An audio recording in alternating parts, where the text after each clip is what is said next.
something that's quite common topic on the show here, with respect to psychedelics, is the potential threat or of a transient or sustained psychosis triggered by substances, and the delicate sort of dance of discerning when things that are arising after a psychedelic experience that are very destabilizing in a person, when it is potentially a psychosis and when it is, quote, a spiritual crisis or spiritual emergency, and how to handle the difference, because one of which in some respect would quite legitimately need some sort of medical intervention in order to suppress what's happening, to regain ego function, and so on and so forth, to protect the person from harming themselves.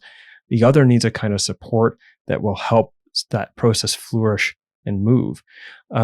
So with psychedelics aside, do you have a take on this, on how to tell the difference between what might be a spiritual crisis or emergency that needs caring support and what might be a psychotic episode that needs medical intervention of some kind? Well, I wouldn't necessarily see those two descriptions of an experience as being mutually exclusive. I think it's probably not. And, part of what you're alluding to isn't the experience itself, it's what we call it.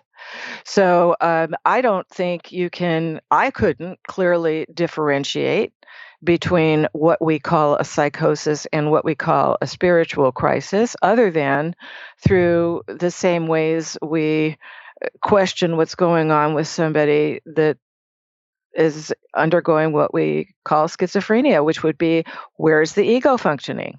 Is there, how much ego stability is there?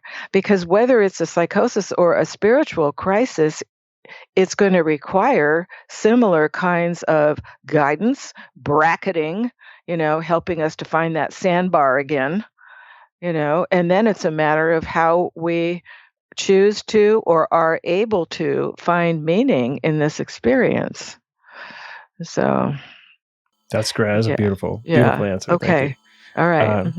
So let's slide into home plate here.